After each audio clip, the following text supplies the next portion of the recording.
sáculo, utrículo y los tres conductos semicirculares, que cada uno está en un plano, justamente para poder controlar el equilibrio. Listo. ¿Qué otra información llega a nivel propioceptivo? La distancia. ¿Qué otra información a nivel propioceptivo? La angulación. ¿Qué tal que hubiera sido el parcial del martes? La verdad sí. La angulación de la articulación. ¿Qué información llega a nivel propioceptivo? La tensión. ¿Qué? Muscular y articular. Ok. A nivel articular, ¿qué llega? Ahora sí. La angulación a la que está. Aquí en este caso, ¿cuál es articulación? O sea, todo esto, porque el movimiento inicia no ahí, el movimiento está acá, cuando le digo va a ser una sentadilla profunda, ya todo esto ya hace parte del movimiento. Entonces, también todas las las angulaciones en las diferentes partes, ¿sí? Es información que tiene que llegar. ¿Quién envía? ¿Qué receptores son los que envían esa información? Articular. Los receptores articulares. Los receptores articulares. Listo. A nivel muscular, ¿qué información llega? La tensión del cuerpo al hacer. La tensión. ¿Y qué más? Y la longitud. ¿Quién aporta esa información? Tensión y longitud. Los usos musculares. Y El aparato de listo. Toda esa información es la que va a permitir, ¿sí? Le va a llegar. ¿Por qué vía se transmite esa información? Por las neuronas.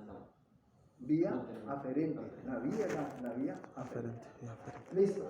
Pues ya con todo eso se va a organizar el movimiento, ¿cierto?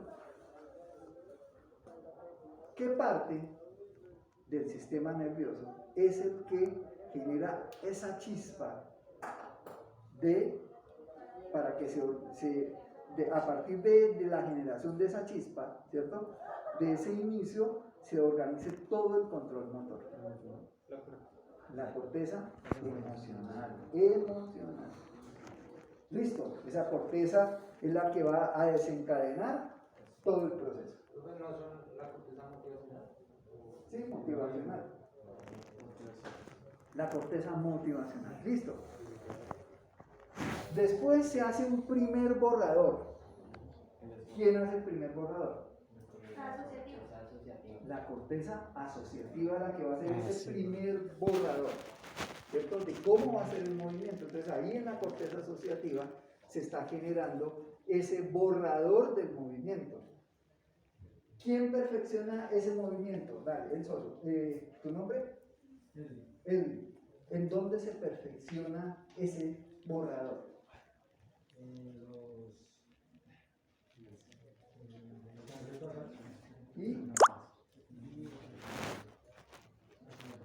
Y el cerebelo.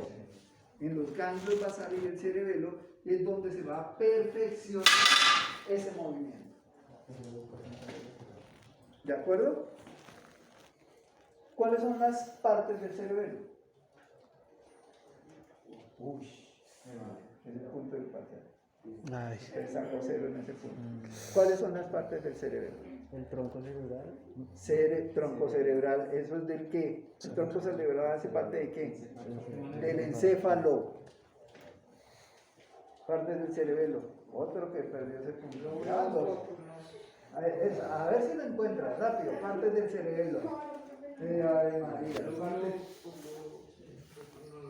Está los dos hemisferios, la vermis que va en la mitad y los tres lóbulos que son lóbulo nodular, ¿cuál frontal? ¿Cuál parietal? No, estoy hablando del cerebelo, lóbulo nodular, anterior y posterior. Que no evolucionaron al mismo tiempo, ¿se acuerdan? Porque tiene una evolución filogenética diferente, ¿cierto? Y funcionalmente también cada uno está unido con una parte del encéfalo. y otro con la médula espinal. ¿Sí? Bueno, en esos dos componentes, ganglios basales, ¿cuáles son los ganglios basales? El núcleo caudado. Son 5: caudado, estriado, putamen y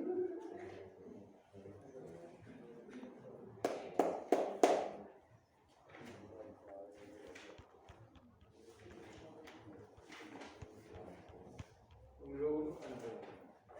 bueno. Entonces, en esos dos componentes que hacen parte del encéfalo, ganglios basales y cerebelo, se perfecciona ese borrador que fue generado en la corteza asociativa. ¿Sí? Entonces ahí ya sale el diseño perfecto del movimiento. ¿Sí? Es decir, acordémonos que es un movimiento que involucra tensión en diferentes músculos, en diferentes momentos, ¿sí? Porque el borrador grande es eso, bueno, voy a hacer este movimiento. Ya el perfecto es, bueno, el nivel de tensión en cada músculo, la secuenciación, etcétera, etcétera, etcétera. ¿Listo? Bueno, ya quedó ese diseño perfecto, desarrollado por ganglios basales y el cerebro. ¿Qué pasa con eso? ¿A dónde va a pasar ese diseño ya bien del movimiento? ¿A dónde pasa? ¿Al tálamo o al hipotálamo? La corteza motora. Ah, bueno, ya cambiamos. Ahora va para corteza motora. Que es la que retransmite. Que es el centro de retransmisión. ¿Sí? ¿Y la vía dónde sube? A la corteza motora. A la corteza motora. ¿Qué pasa en la corteza motora después? Ahí ya se hace la función para la realización del movimiento. Se perfecciona el movimiento como tal. Porque la perfección hay ganglios basales. Se generan los comandos. Comandos, Es decir, comandos, que ya salen comandos. los impulsos eléctricos que por qué vía llegan hasta la médula. Eferente, ¿sí? ¿A través de qué? La unidad motora. Del tallo cerebral, ¿a dónde pasa? Las unidades motoras. A la médula. ¿Y de la médula por dónde va? Por los nervios. ¿Sí? ¿Cuántos tipos de nervios hay? 12 en la cara. 12 en la cara, no. ¿Cómo se llaman? 12 nervios Craneales. ¿Y cuántos? 39. ¿Quién da más? 39, 31. ¿Quién da más? ¿Quién da más? ¿Ah? Listo. Raquidio y Esa información llega hasta entonces, cuando a él y en cualquier movimiento voluntario que ustedes se quieran imaginar. Listo, ahora sí, hagan una sentadilla. Entonces todo ese proceso que acabamos de explicar es eso. Entonces, para que haya todo el control motor y se pueda ejecutar todo ese movimiento, pues va a suceder toda esa serie de eventos. Aprovechando, allá estamos viendo la actividad eléctrica que se está sucediendo, que más adelante vamos a ver. Entonces, ahí se generó todo el control del movimiento con todo lo que hablamos, ¿cierto? Vino todo el movimiento, llegó la información, salió desde la corteza motora, llega hasta las motoneuronas, y de las motoneuronas, ¿a dónde va a llegar? A la fibra muscular. ¿Sí? Entonces, eso es lo que llamamos, y que vimos en clase, pues más detallado, sobre el control motor. Cualquier movimiento voluntario, independientemente que sea súper automatizado, siempre va a generar ese mismo proceso. ¿Qué lo diferencia de un reflejo? ¿Con reflejo es involuntario? Sí, pues es involuntario. Pues todo el proceso, ¿no? Que de formación. Impulso va frente, pero hasta la médula. Y de la médula generó una respuesta. Exacto. Que la información, toda la información que estuvimos hablando, no va a subir, digamos, hasta la corteza ni a la corteza asociativa, no, sino médula, y de médula parte directamente la respuesta. ¿sí? Es decir, la respuesta se hace a nivel medular. Entonces, si, independientemente que el movimiento que ustedes estén desarrollando, chao, gracias a ti, nos hablamos. ¿No te olvidó el casco? Bueno, chao. Entonces, independientemente que el movimiento sea muy automatizado, porque a veces se pretende decir que como es un movimiento que usted ha repetido muchas veces y ya lo tiene controlado, entonces ya ese movimiento no va a pasar por todos esos procesos. No. Siempre, siempre que sea un movimiento voluntario, el procesamiento de la información no va a cambiar. Pasaría ahí cuando ya que es automatizado, por así decirlo. ¿El proceso sería más rápido?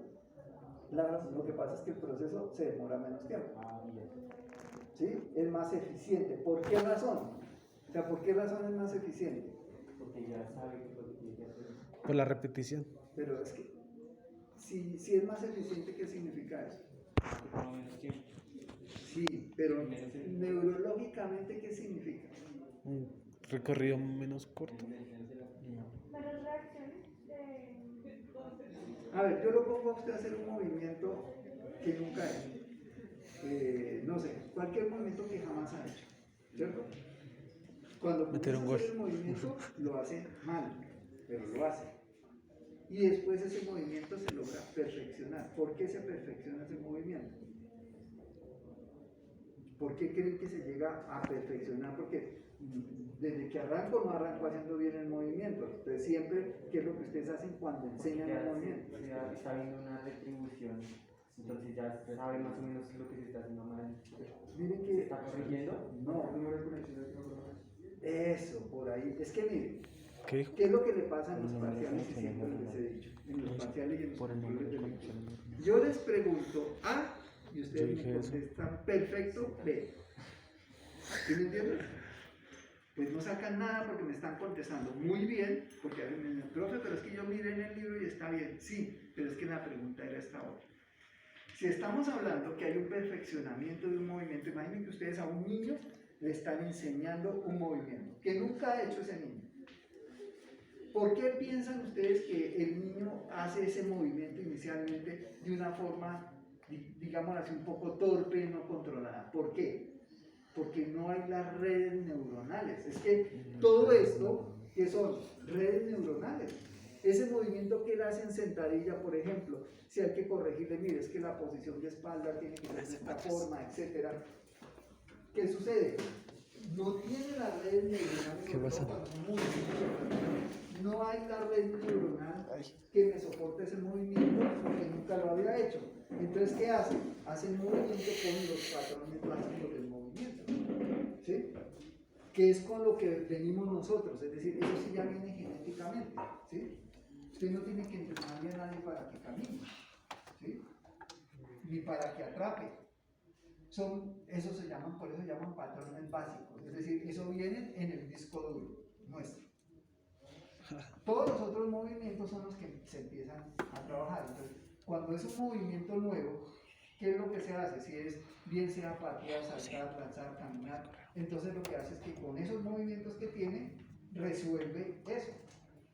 Y en la medida que va, digamos, trabajando sobre ese movimiento, pues hasta que lo perfecciono. ¿Cuándo lo perfecciono? Cuando ya está la red neuronal, es decir, ese camino que indica que así es como se debe hacer el movimiento. ¿Sí? Ya no. Usted, por ejemplo, aprendió a montar bicicleta a los 5 años. Sabía que iba a decir Y montaba perfecto. Jamás volvió a montar. A los 70 años se sube a la bicicleta, vuelve a montar. ¿Por qué?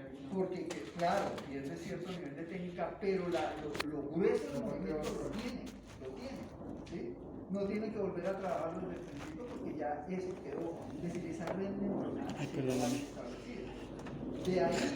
De ahí la dificultad cuando usted enseña técnicamente mal un movimiento, volver a reconstruir ese movimiento es bien difícil. ¿Por qué?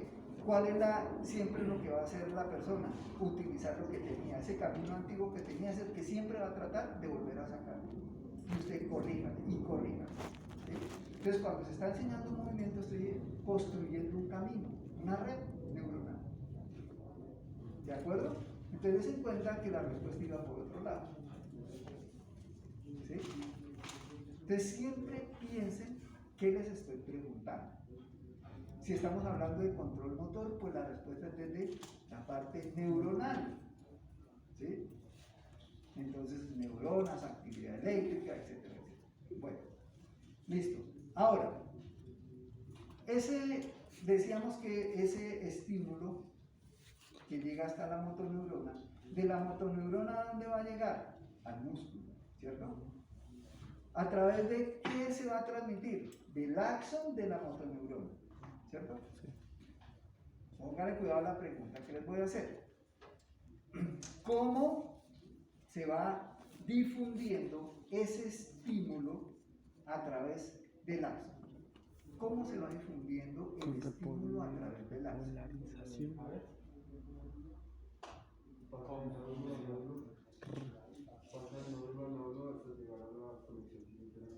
¿Cómo así? De nódulo a nódulo. Del nódulo de Ranvier, que es la zona donde no tenemos. No, sinapsis neuronal es otra. Mire, ¿qué es sinapsis neuronal? La unión entre dos neuronas. ¿Qué pregunté? Difusión del estímulo a través del axón. ¿Sí ve? Usted me está respondiendo otra cosa totalmente diferente. Listo, entonces es eso, o sea, ese estímulo que llegó a la, ¿se acuerdan a dónde llegó? Al soma de la motoneurona, ¿cierto? Y de ahí es difundido a través del axón, ¿cierto? Pero ¿cómo va ese estímulo? Del nódulo de Ranvier. El nódulo de Ranvier es donde se genera, ¿qué cosas se generan en esos nódulos de Ranvier? Cambios eléctricos. ¿Qué son, ¿cómo se llama eso? Que repolarización. Potenciales de acción. Es decir, esos procesos de despolarización y repolarización. Listo. ¿Por qué se da únicamente en los nódulos de Ranvier? Porque no es el núcleo del axón donde no está la vaina ahí. Entonces nos permite hacer ese cambio. ¿Y por qué pasa con la mielina? ¿Qué función cumple la mielina? Estúpido. O sea, se vuelve aislante. Exacto. Y la vaina de mielina pues nunca deja de producirse, por decirlo así. Entonces, ¿Quién produce la mielina? ¿Quién produce la mielina? La proteína está. Eso lo vimos. Sí. ¿Quién produce La la proteína. mielina? Uy, otro punto para el parcial. ¿Quién produce las células de Schwann? De Schwann. ¿Recuerdas? Entonces no era la proteína que dice allá. Bueno, Acuérdate, listo. Va retímate. y llega hasta el botón sináptico. Sináptico. Llega ese potencial de acción. ¿Qué provoca en el botón sináptico? A ver, de los que están ahí, no escriban, sino pónganme atención. Todos ellos ya lo anotaron en mi clase. Yo ahora necesito que me pongan Una como reacción, ya están, es o bueno, no sé si estaban durmiendo. Es un Algunos aquí estímulo, los es un tengo a estímulo. todos mirando y están atentos. En clase no sé si están durmiendo. Como ya lo anotaron, ¿sí? Y eso está en los libros, necesito que me pongan atención. No copien nada porque entonces ya lo vimos en clase. O sea, van a copiar dos veces la misma cosa. Necesito es que me pongan atención y traten de entender las preguntas para que generen la respuesta. Así sean equivocadas, no importa, pero ese es el ejercicio que quiero hacer. Listo, entonces, llegó, ya vimos cómo llegó ese estímulo hasta el axón, llega hasta el botón sináptico. ¿Qué provoca en el botón sináptico?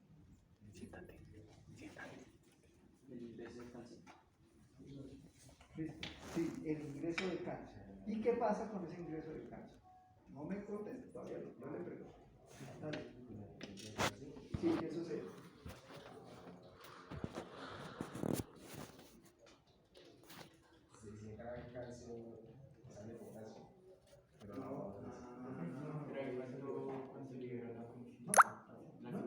Todavía no vamos a ver. Ese potencial de acción conduce a que ingrese calcio en el botón sináptico, ¿cierto? Siempre, entonces ya estamos en un nivel químico, ¿sí? Siempre en química hay cascada de reacciones. Cuando sucede algo, ese algo me provoca otra cosa. Entonces ingresó calcio al botón sináptico, ¿cierto? Eso me cambia las condiciones físico-químicas de ahí, ¿cierto? Y eso me conduce a provocar qué cosa ahí en el botón sináptico. No, que todavía no. ¿Cambia el potencial de acción? Pues sí, pero ¿y eso qué produce? Neurotransmisores. No, ¿Una reacción al estímulo? El calcio es negativo o positivo. Cambia la polaridad. no, sí, o sea, acuérdense que ya hay, cuando viene el potencial de acción hay cambio en la polaridad. Ajá. ¿Sí? Y eso hace que ingrese calcio, es decir, acrecenta esa despolarización. Y ese acrecentamiento de la despolarización me hace un cambio en la configuración del botón sináptico. ¿En qué consiste ese cambio en la configuración del botón sináptico? ¿Se acuerdan cómo está el botón sináptico? Está el botón sináptico y ¿qué hay en el botón sináptico? ¿Qué hay? La acetil, no, antes de la acetilcolina, ¿qué hay en el botón sináptico? Las vesículas sinápticas. ¿Qué contienen las vesículas sinápticas? Acetilcolina. Bueno, cuando decimos que cambia la configuración, ¿qué sucede? Que las vesículas sinápticas estaban arriba y pasan abajo, ¿sí? Bajan al fondo del botón sináptico y cuando bajan, ¿qué sucede? Liberan la acetilcolina. ¿Qué pasa con la acetilcolina? No, espera. Dale. Dale. Al espacio, ¿cómo se llama a donde sale? La placa motora. Sí, a la placa motora, pero entre la placa motora, acuerdan que es la parte de la que corresponde a la célula muscular.